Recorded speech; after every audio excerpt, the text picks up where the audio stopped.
Selamat pagi, mari kita berdoa sekali lagi.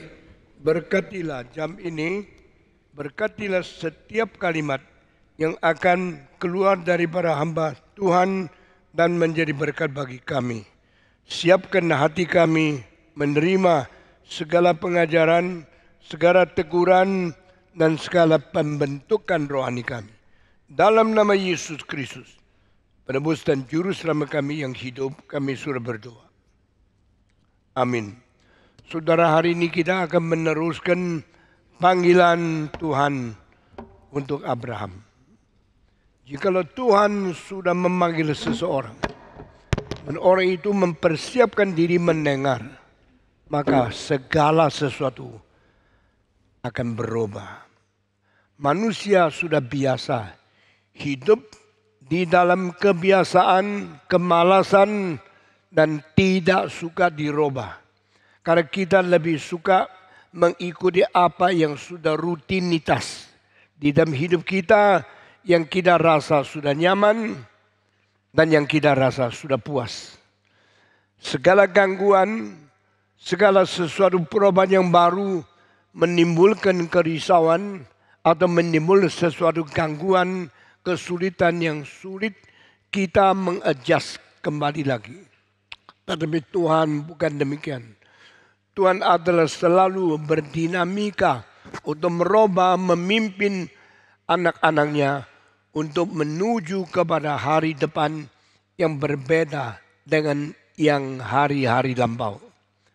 Pada waktu Tuhan berkata, Abraham keluar, tinggalkan tempatmu, tinggalkan saudaramu, tinggalkan bangsamu, tinggalkan rumah bapamu. Ini sesuatu gangguan, sesuatu pimpinan baru yang tidak menentu hari depan kemana.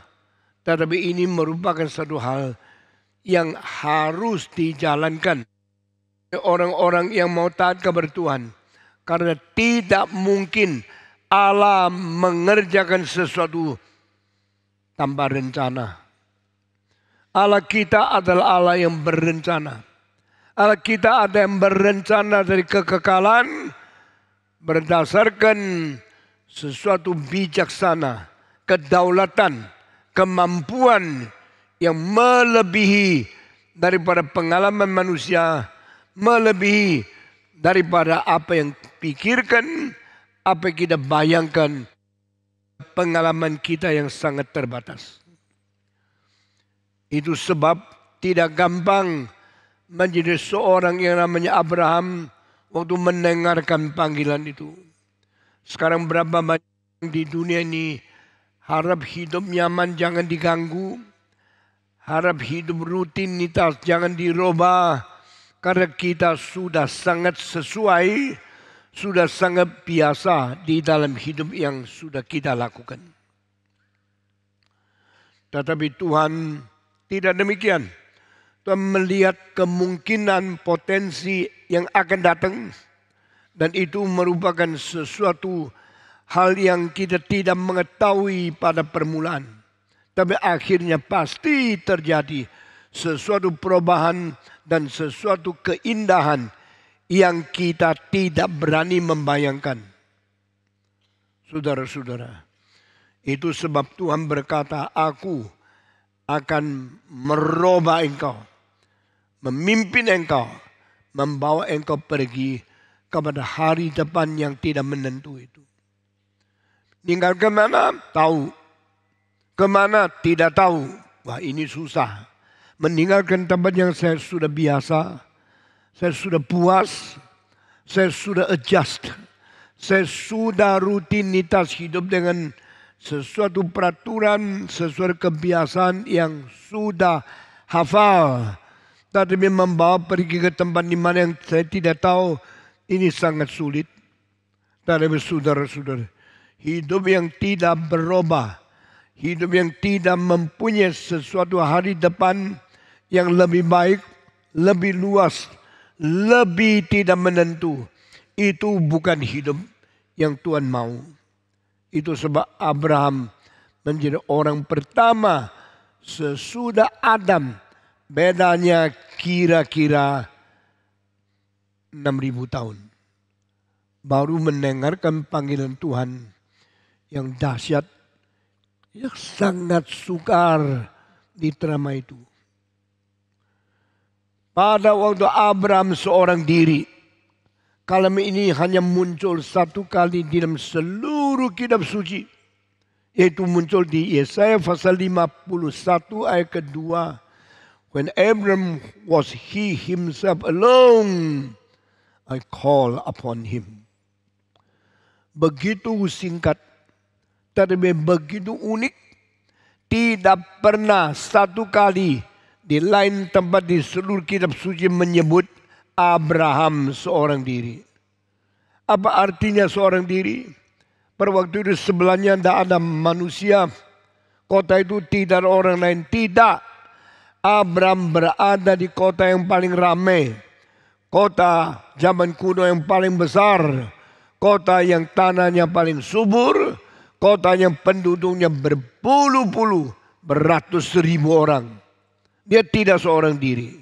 Dan kota itu boleh dikatakan kota kuno yang paling penting, paling subur, paling besar. Karena berada di tempat di mana tanah subur sekali. Di sebelah kanannya sungai besar, sebelah kirinya sungai besar. Di tengah-tengah kedua sungai yang besar ini, itu tanahnya namanya Mesopotamia. Meso berarti in between, di tengah-tengah. Potamia berarti kedua sungai yang besar. In between the two rivers, the first Euphrates, the second Tigris. Kedua nama ini sudah pernah muncul di Kejadian pasal kedua. Berarti di dalam zaman paling kuno manusia mengerti 4 sungai. Di antaranya 2 sungai di pinggir kota ini, itu adalah kota yang paling penting zaman purbakala. Dan Euphrates sekarang masih ada. Tigris kita lihat sekarang masih ada. Di mana mereka? Di tempat Irak, satu kanan satu kiri. Dan di tengah-tengah itu ada satu kota namanya Ur. Ur yang begitu ramai, yang begitu sibuk, yang begitu banyak. Seperti Jakarta yang begitu padat, yang begitu macet. Engkau bilang Jakarta ada orang cuma satu. Tidak. Jakarta punya penduduk di dalam pusat Jakarta 10,5 juta manusia. Di sekitar Jabodetabek 43 juta manusia. Begitu banyak orang. Mengapa Tuhan mengatakan, when Abraham was he himself alone, I call upon him. Kenapa Tuhan berkata, Abraham seorang diri, maka aku memanggil kepada dia. Karena Abraham mempunyai sifat hidupnya lain sama orang lain. Konsepnya beda sama orang lain. Dia mempunyai kebiasaan, mempunyai kepercayaan yang unik, tidak ada orang lain sama dengan dia. Yaitu dia percaya kepada Tuhan dan dia mempunyai kepatuhan kepada iman kepercayaan terhadap Allah, monoteisme. Mungkinlah Abraham salah satu orang yang paling gigih, paling berani, paling tegas, percaya kepada Allah yang sejati. Hanya satu. Artinya apa? Artinya banyak orang percaya ilah-ilah itu banyak. Dewa-dewa itu banyak. Pokoknya yang berkuasa, yang bisa memberkati saya, itu dewaku. Inilah manusia. Manusia selalu mencari agama yang cocok sama dia. Manusia selalu mau hanya menyembah dewa yang memberkati dia. Jikalau dewa ini memberi kekayaan kepadaku, memberikan keamanan kepadaku, memberikan sesuatu keteguhan, status saya bisa hidup dengan sehat dan bisa hidup dengan beruntung, maka saya akan menyembah dewa ini sebagai dewa keluargaku, dewa sukuku, dewa daripada bangsaku. Setiap tempat mempunyai dewa-dewa. Tetapi setiap tempat tidak sering ada orang yang percaya Allah bukan yang diperdewa. Yang diperdewa bukan Allah. Yang disebut Allah hanyalah yang esa, yang tidak berubah, yang kekal, yang mempunyai kedaulatan, mempunyai kuasa paling besar dari segala sesuatu yang diperilah oleh manusia. Inilah Abraham. Maka Abraham dilahirkan di dalam keluarga di mana papanya mempunyai perdagangan bikin patung. Sudah bikin, maka orang melihat patung itu takut. Lalu beli patung taruh di rumah, menyembah patung itu karena mereka kira yang memberi berkat patung, yang mendatangkan bahaya patung. Kalau saya takut, saya menyenangkan patung saya ini, dia akan menjaga, memelihara, memberi kesehatan kepada saya. Tapi jikalau saya tidak menyembah, saya tidak peduli, dia akan menjatuhkan penyakit, jatuhkan kecelakaan, jatuhkan malapetaka, bahkan menjatuhkan kematian kepada saya.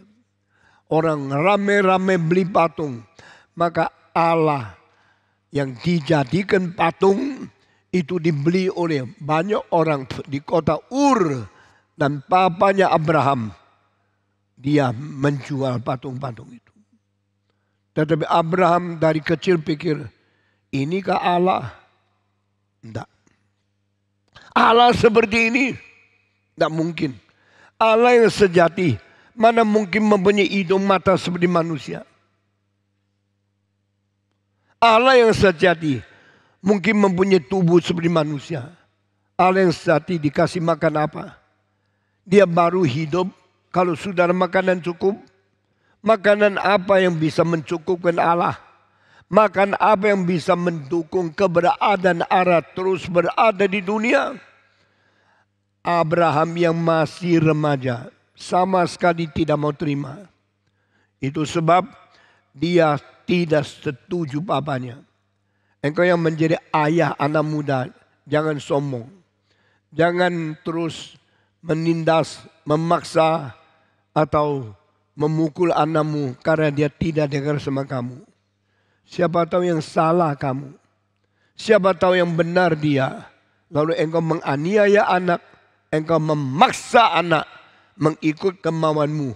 Mungkin engkau telah bersalah besar kepada Tuhan dan bersalah kepada anakmu.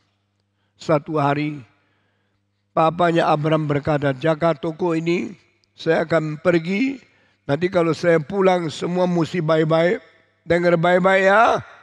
Sekarang saya pergi, bye-bye. Dia pergi. Setelah dia pergi, Abraham hari itu berontak. Dia tidak mau jaga toko. Bahkan dia tidak mau buka toko. Ditutup semua. Dan Abraham mulai seperti orang yang tidak beres. Dia menghancurkan semua patung-patung itu. Patung-patung itu jatuh dari tempat berdirinya. Semua rebah di bawah tanah. Ada yang patah kepala. Ada yang patah tangan. Ada yang patah kaki. Kacau balau. Semua menjadi porak-poranda. Semua menjadi rusak. Sesudah itu tidak lama kemudian ayahnya kembali dari tempat luar. Waktu masuk di rumah dia kaget. Cilaka. Semua patung hancur. Kepala, tangan, kaki pecah. Saya mau makan apa lagi? Barang-barang saya sudah dirusak. Toko ini sudah tidak ada barang yang bisa dijual. Saya masih ada income saja. Siapa yang kerjakan ini? Siapa yang merusak ini? Keluar. Ngaku salah. Abraham keluar. Tidak ada yang merusak. Loh, kalau tidak ada yang merusak, kenapa semua menjadi berantakan seperti ini? Waktu Bapak keluar, patung-patung ini hidup, mereka berkelahi.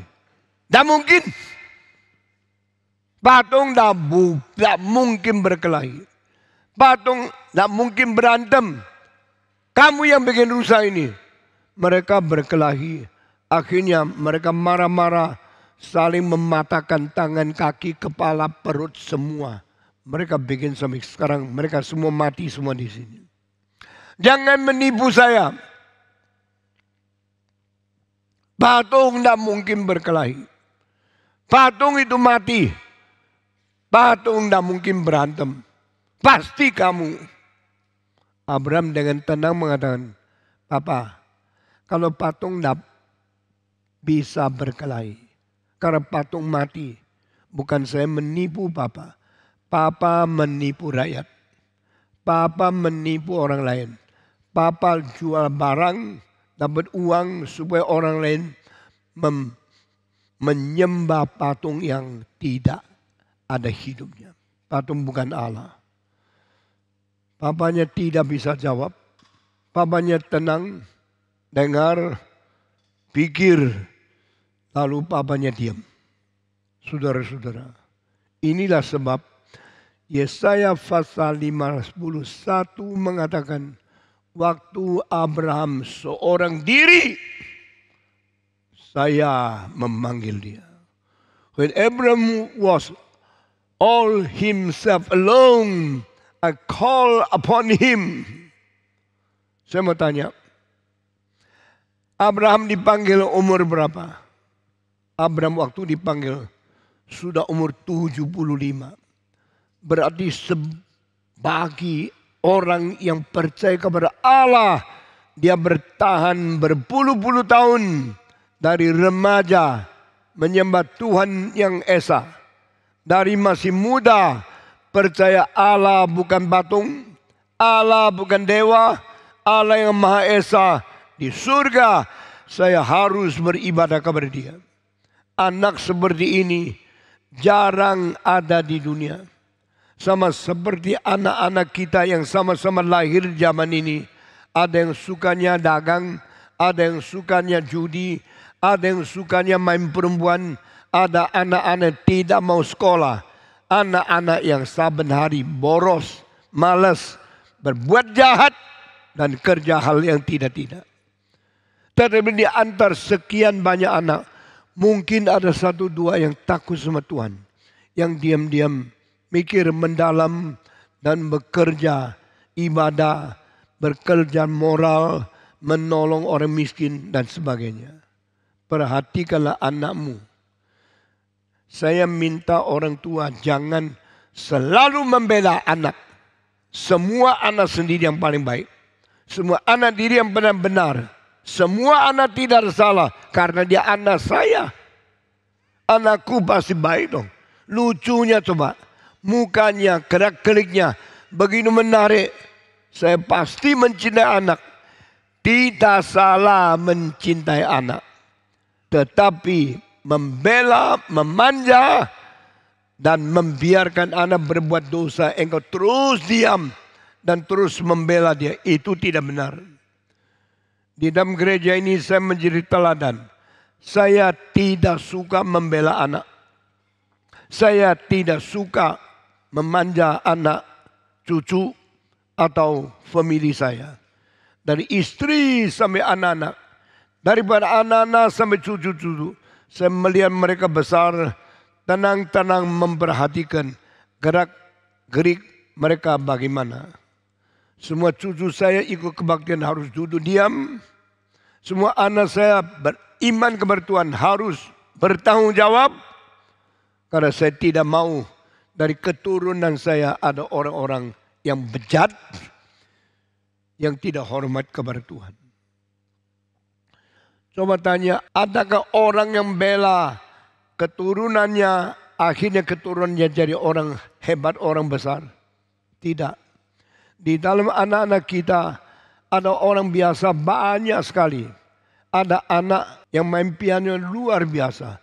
Begitu saya dengar pertama kali main di sini, sampai sini, saya panggil dia ke sini.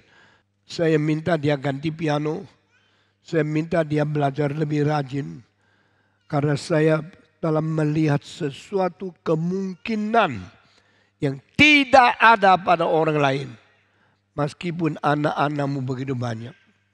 Saya lihat sekali, sudah tahu dia akan kira-kira jadi apa.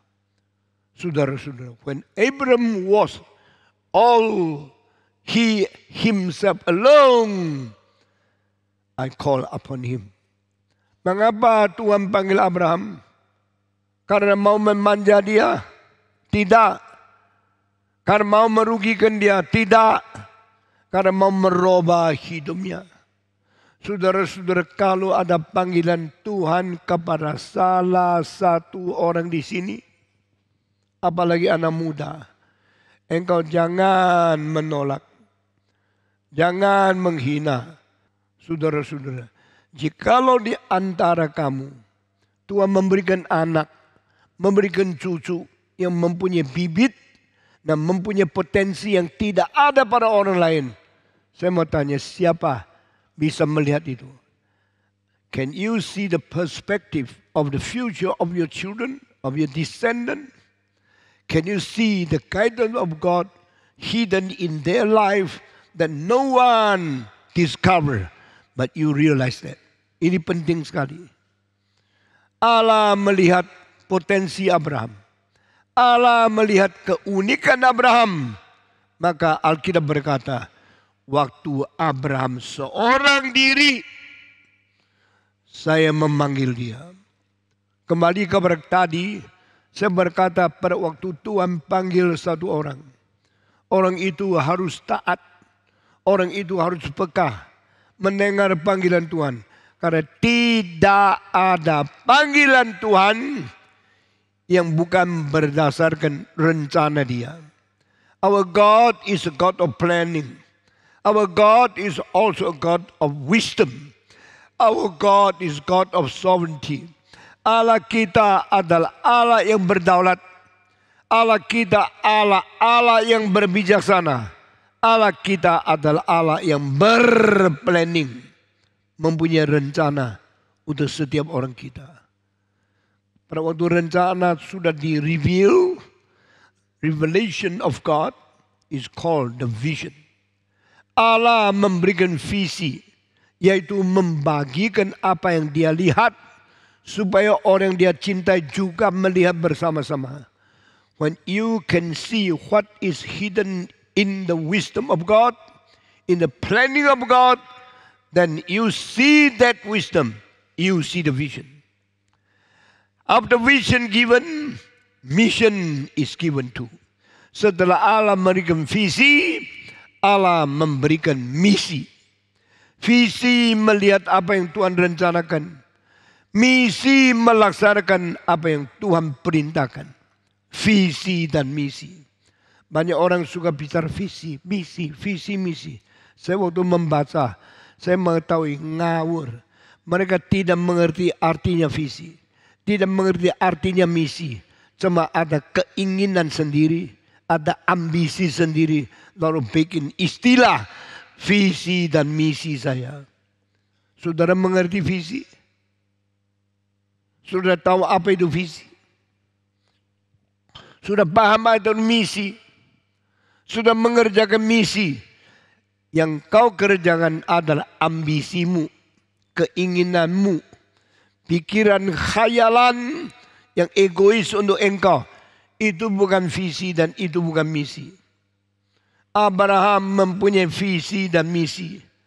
Dan dia menuju kepada hari depan yang tidak pasti, tidak menentu, dan tidak tahu akhirnya bagaimana. Perhatikan Mesopotami mempunyai kota yang paling penting, Ur. Kira-kira 4.000 tahun yang lalu, Ur kota yang paling besar, kota yang paling mewah, kota yang paling kaya. Arkeolog di dalam abad ke-20 menemukan di dalam kota Ur rumahnya yang besar itu ratusan rumah yang besar. Yang paling besar ditemukan kamarnya 165. Saudara-saudara, di antara sekian banyak orang, ratusan ribu, jutaan manusia, puluhan juta, miliaran manusia di dunia, Apa keunikanmu? Di antara ratusan ribu manusia, apa keunggulanmu? Abraham seorang diri. When he himself alone, God say, I call upon him. Tinggalkan rumahmu, tinggalkan bapamu, tinggalkan bangsamu, tinggalkan daerahmu. Pergilah tempat yang saya akan menunjukkanmu. Di mana Tuhan? I don't tell you. Ke tempat apa? You need not to know. You tidak perlu tahu. Saya akan memimpin. Saudara-saudara menjadi orang Kristen dah gampang. Karena mengikuti Tuhan itu tidak tahu mau kemana. Itulah bedanya agama Kristen dan agama yang lain. Saudara-saudara, banyak orang yang khotbahnya ngawur, tidak belajar baik firman Tuhan, berani katakan hal yang tidak ada dalam kitab suci. Saya kira banyak orang Kristen berani main-main sama Tuhan. Berani main-main sama firman.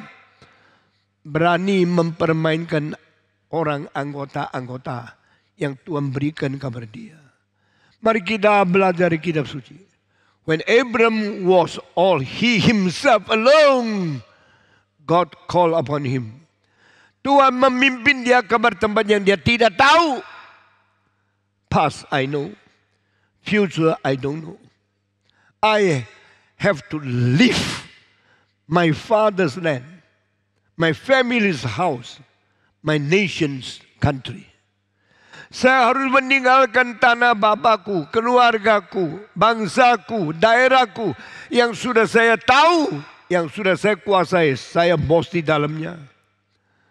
Saudara-saudara, rumah yang paling besar yang ditemukan oleh arsitek dan arkeologi abad ke-20 tentang 4000 tahun yang lalu di kota Ur, digali kamarnya paling banyak 165. Apakah itu rumah Abraham? Mungkin. Apakah bukan? Mungkin. Mungkinkah rumah Abraham lebih besar dari itu? Mungkin. Karena Abraham mempunyai 318 bawahan yang menjadi sapan, menjadi tentara, menjadi orang militer yang menjaga dia. Abraham hidup seperti raja. Abraham lebih dari berkonglomerat. Waktu dia berperang dengan 4 raja, dia menang dan dia merebut kembali keponaan satu-satunya yang karena kalah perang ditawan oleh raja orang lain. Itu Lot, dia kembalikan. Abraham seorang berpanglima militer. Dia mempunyai jenderal-jenderal, mempunyai pemimpin-pemimpin militer yang mempunyai kuasa yang sangat besar. Dan dia tidak sombong. Dia berbakti kepada Tuhan Allah. Sekarang ada orang baru kayanya habis. 5 miliar sudah sombongnya luar biasa. Datang ke gereja pakai baju paling mentereng, pakai arloji paling mahal. Bicara seperti diktator. Saudara jangan sombong. Engkau hanya manusia yang terbatas. Manusia yang lemah. Manusia yang mungkin sakit, mungkin kanker. Mungkin berapa tahun lagi engkau mati. Jangan sombong. Abraham seorang besar tapi dia rendah hati. Bersembah sujud di hadapan Tuhan. Alkitab berkata waktu Abraham hidup di dunia. Karena dia percaya kepada Allah. Maka dia disebut orang benar. Mengapa Abraham disebut orang benar? Dia tidak berdosakah? Dia tidak pernah bersalahkah? Dia lebih baik dari orang lainkah? Banyak hal dia sangat baik, tapi dia tetap orang berdosa. Mengapa dia berdosa, tapi dipanggil orang benar? Because he believe in God. Saudara-saudara, setelah Abraham dipanggil, 4000 tahun kemudian zaman abad ke-21, kita melihat kembali ke dalam sejarah.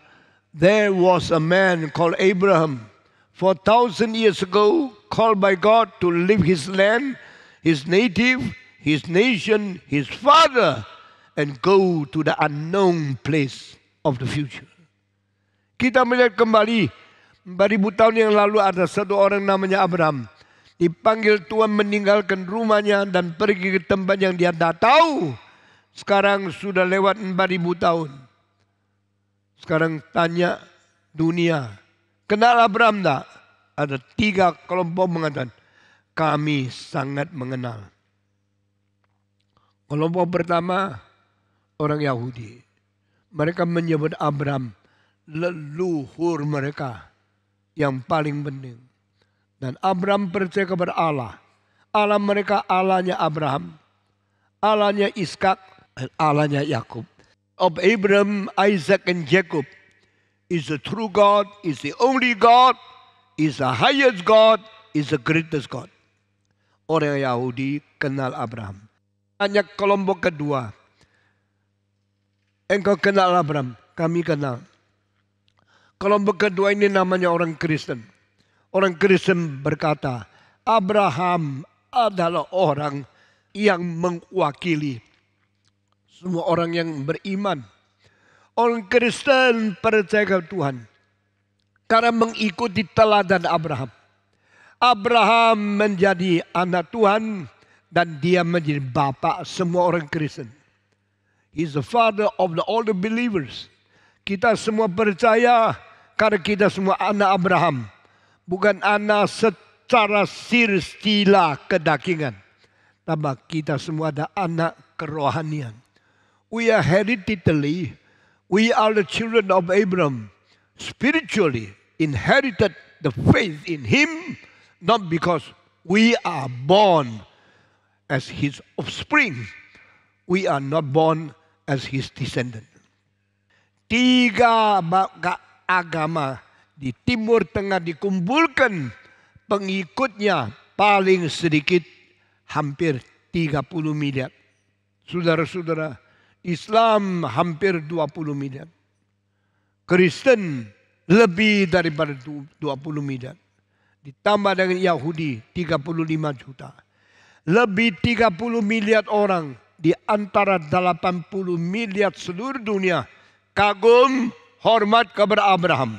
Karena apa?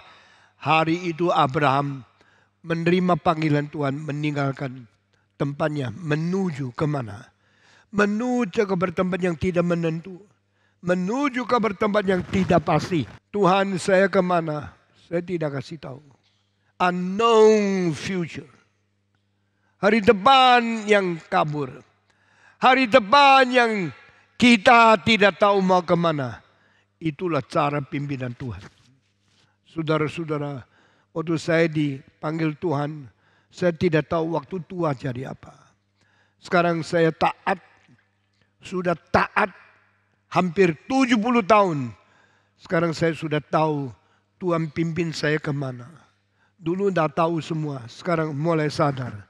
Sadar ternyata gerejanya di Kemayoran. Dulu tidak tahu.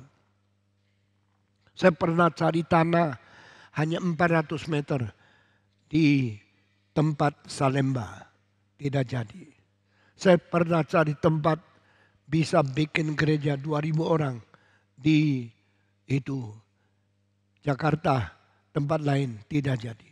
Saya pernah cari tempat di tempat dekat sini, tetapi akhirnya tidak jadi.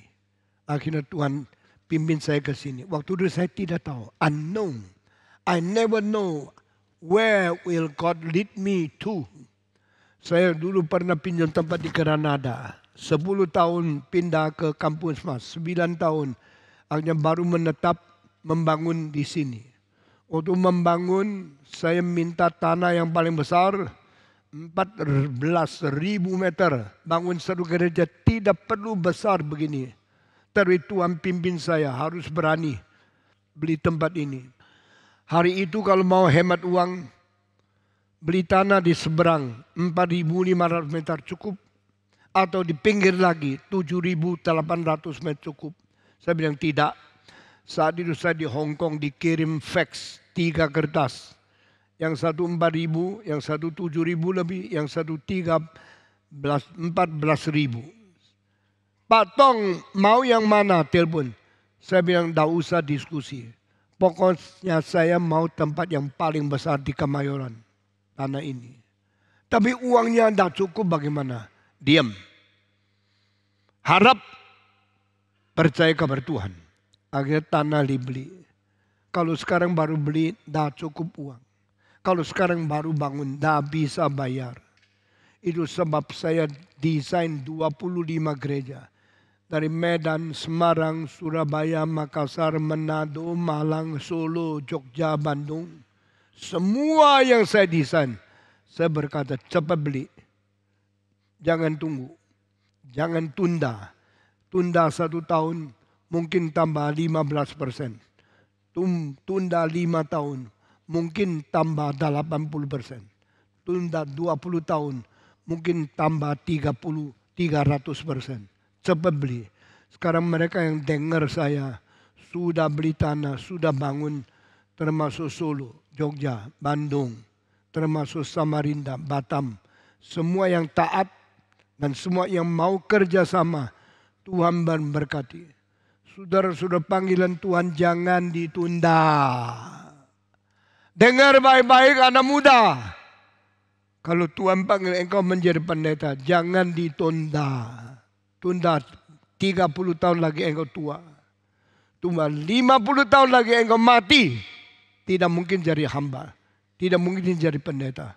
Hanya hilang, mungkin kaya, apa gunanya. Saya bersyukur umur saya sudah 84. Tapi saya bersyukur selama saya masih hidup. Saya mencurahkan tenaga, semangat, dan keringat semua untuk pekerjaan Tuhan. Karena panggilan Tuhan tidak boleh ditunda. When Abraham was he himself alone, I call upon him. Tuhan memanggil Abraham. Abraham taat sehingga dunia ini berubah.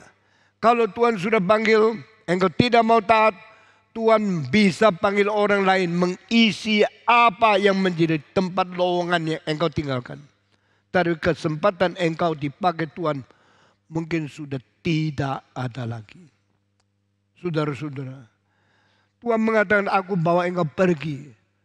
Tuhan tolong tanya tempat mana, tidak kasih tahu. Tempat bagaimana, ini boleh. Tempat mana tak tahu. Tempat bagaimana saya kasih tahu. Tempat di mana tanah itu mengeluarkan 2 hal. Madu dan susu. Apa artinya? Membutuh madu, membutuh susu, suplainya cukup. Saya akan mencukupi engkau, memberikan gizi yang sempurna, memberikan makanan yang tidak kurang. Engkau akan hidup. Tetapi engkau mau berapa kaya, engkau berapa jaya, engkau berapa makmur, saya tidak kasih tahu. Tempat itu berapa luas, berapa besar, berapa makmur, saya tidak tahu. Saya kasih tahu, kamu akan mendapatkan susu dan madu. Saudara-saudara, sampai sekarang kita tahu tanah yang diberikan Abraham sebenarnya kecil, adalah tanah Israel yang hilang 2000 tahun, akhirnya dikembalikan Tuhan menjadi negara Israel yang terdiri pada 1948 waktu PBB mengiyakan boleh dirikan negara Israel. Sampai sekarang orang Yahudi yang berada di seluruh dunia lebih banyak 2 kali dari orang yang sudah pulang ke Palestina. Mereka mempunyai seluruhnya mungkin 35 juta manusia. Dan yang taat kabar Tuhan sekarang ada di situ. Tapi sayangnya pada waktu Tuhan mengirim anak yang tunggal Yesus Kristus datang ke dunia, mereka menolak. Mereka memaku dia di atas kayu salib. Sehingga Israel tidak habis-habis menderita apa yang diberikan oleh Tuhan sampai mereka harus bertobat.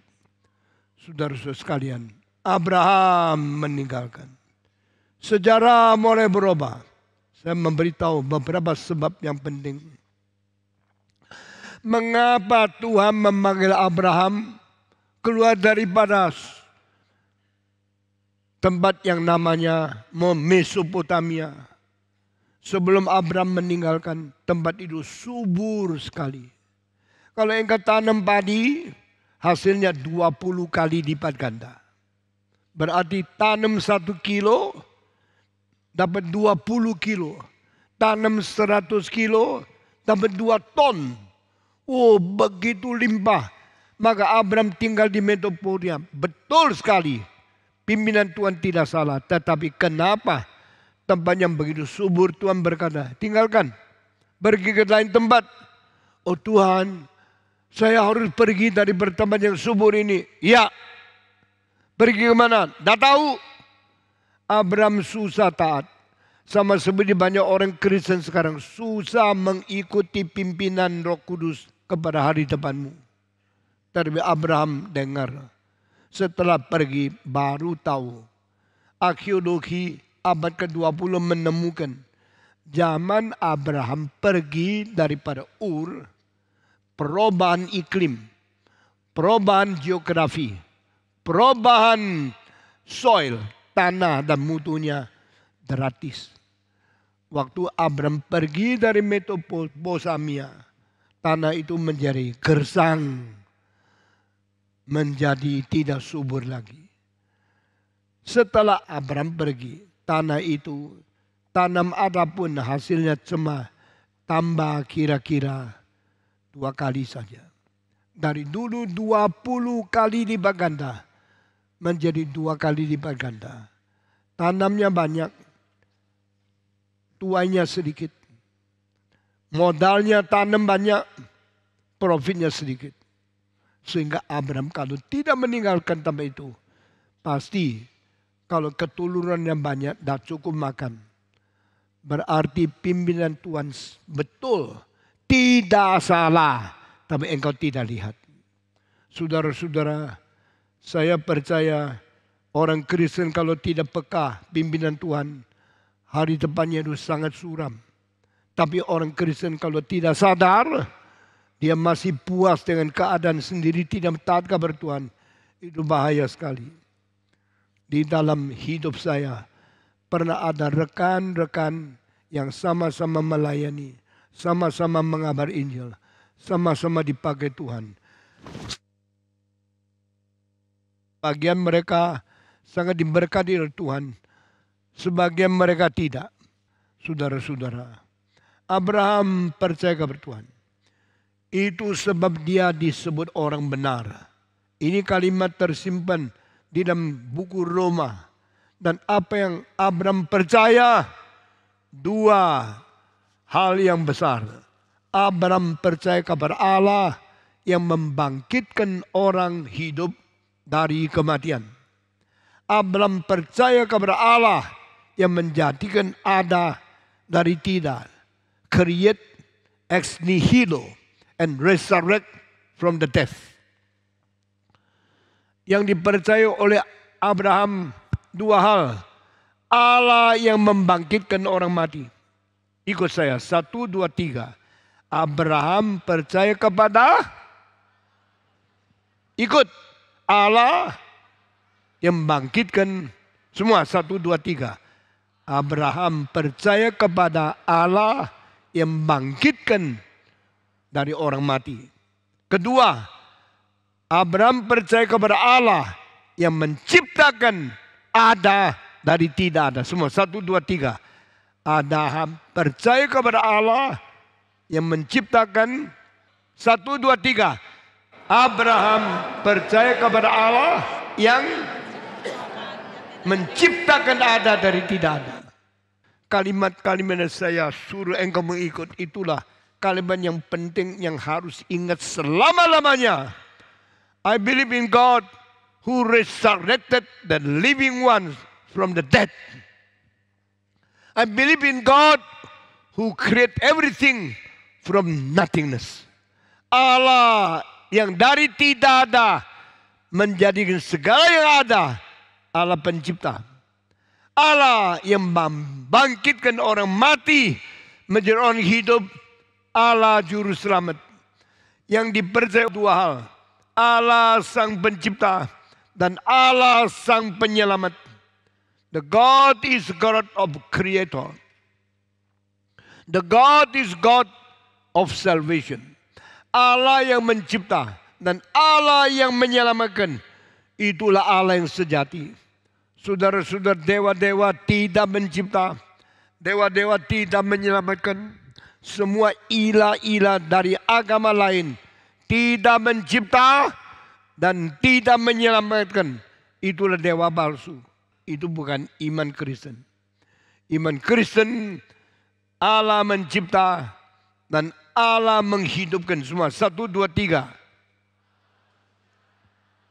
Kalau ditanya di antara kedua hal ini besar mana? Yang mencipta dan yang membangkitkan. Kuasa dua ini yang besar yang mana? Yang belakang. Tetapi duluan mana? Yang di depan. Allah cipta dulu, lalu yang cipta kalau rusak baru dia selamatkan. Cipta dulu, keselamatan belakang. Tapi di dalam urutan daripada proses sejarah lain dibanding dari urutan di dalam iman kepercayaan. Kalau proses sejarah Allah menciptakan dulu, yang cipta rusak baru dia kembalikan dengan keselamatan. Tapi di dalam iman percaya dulu Allah membangkitkan. Lebih penting daripada Allah mencipta. Dari mana tahu? Roma pasal 4, 16, 17. Yang diimani oleh Abraham adalah Allah yang membangkitkan daripada kematian. Dan Allah yang menciptakan dari tidak dan menjadi ada. Jadi di dalam iman kepercayaan Abraham, keselamatan lebih diutamakan daripada penciptaan. Demikian Evangelical Church, Reformed Church, orang Kristen percaya keselamatan Tuhan jauh lebih penting daripada ciptaan Tuhan. Itulah sebab kita mengutamakan Kristus, Juru Selamat, mati bagi kita, bangkit bagi kita. Ini semua kepercayaan Abraham yang diturunkan menjadi kepercayaan Reform Injili, menjadi kepercayaan orang Kristen bahwa Tuhan kita yang mencipta dan Tuhan kita juga yang menyelamatkan. Di antara dua ini, menyelamatkan jauh lebih penting daripada mencipta. Saudara-saudara, di dalam panggilan Tuhan begitu jelas Abraham dipanggil menjadi orang beriman seperti ini dan dia dipanggil menuju kepada Kanaan. Sekarang saya mengakhiri khotbah ini dengan Kanaan tidak lebih baik daripada tanah aslinya. Orang Kristen percaya kalau hari depan makin baik, kalau hari depan makin diberkati Tuhan, saya percaya Tuhan memimpin saya. Tapi jangan kira hari depan pasti lebih baik dari hari sebelumnya. Karena tanah Kanaan tidak sesubur Mesopotamia. Karena Kanaan tidak moral lebih tinggi dari Mesopotamia. Kan tanah Kanaan mempunyai kerusakan agama, mempunyai kehancuran moral, mempunyai kejatuhan ibadah. Tidak seperti orang di Mesopotamia. Saya mau tanya, kau tahu? Pak Tong kau tahu? Karena tanah lebih jelek daripada Mesopotamia. Pada waktu kira-kira 60 tahun kemudian, Abraham mempunyai anak namanya Ishak yang sudah umur 40. Dia perlu menikah karena sudah dewasa, sudah umur 40. Perlu nyonya. Abraham berkata, jangan menikah sama orang di Kanaan. Karena orang di sini moralnya, imannya, rohannya jelek sekali. Kalau engkau menikah, tunggu. Saya suruh pembantu pergi ke tanah asli saya, yaitu Mesopotamia. Ambil seorang perempuan yang baik untuk menjadi istrimu. Dia akan menjadi seorang menantu saya. Saya tidak bisa melihat engkau menikah sama orang Kanaan. Ishak, dengarlah doa saya. Dipanggilnya pembantu. Pembantu Abraham datang kepada Abraham. Sekarang saya sudah tua.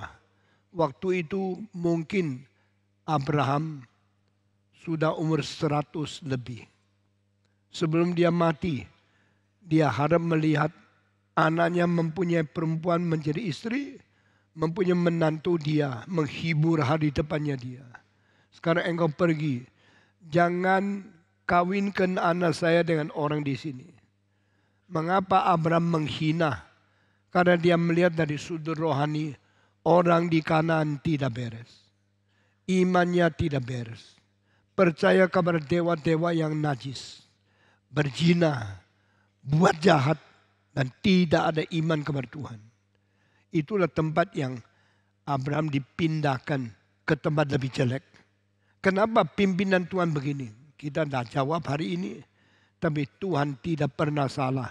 Karena yang Tuhan pimpin tidak bersandar kepada lingkungan yang ada. Tapi bersandar kepada janji Tuhan yang akan memberikan dari surga. Saudara-saudara, maka Abraham minta orang tua hambanya taruh tangannya di bawah pahanya. Lalu di situ dia tumbang tangan.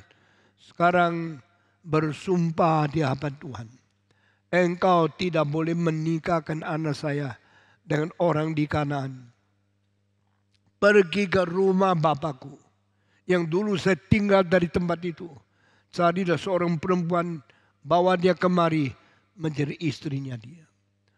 Saudara-saudara, saya akan menutup kebaktian hari ini. Waktu Tuhan panggil, pasti ada rencananya. Waktu Tuhan panggil, berdasarkan kedaulatannya. Waktu Tuhan panggil, ada bijaksana yang kita tidak mengerti. Kita kadang-kadang sulit mengikuti Tuhan, entah hari depan bagaimana. Tapi God is never wrong.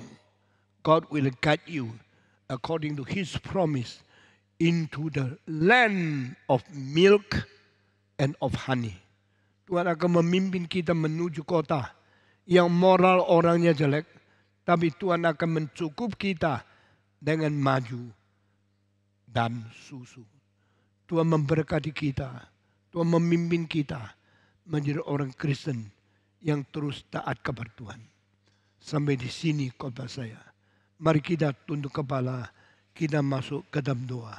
Saya minta sekali lagi Ivan Raharjo naik ke atas, memimpin kita di dalam doa kepada Tuhan untuk menutup kebaktian ini. Mari kita semua berdiri, kita berdoa bersama-sama.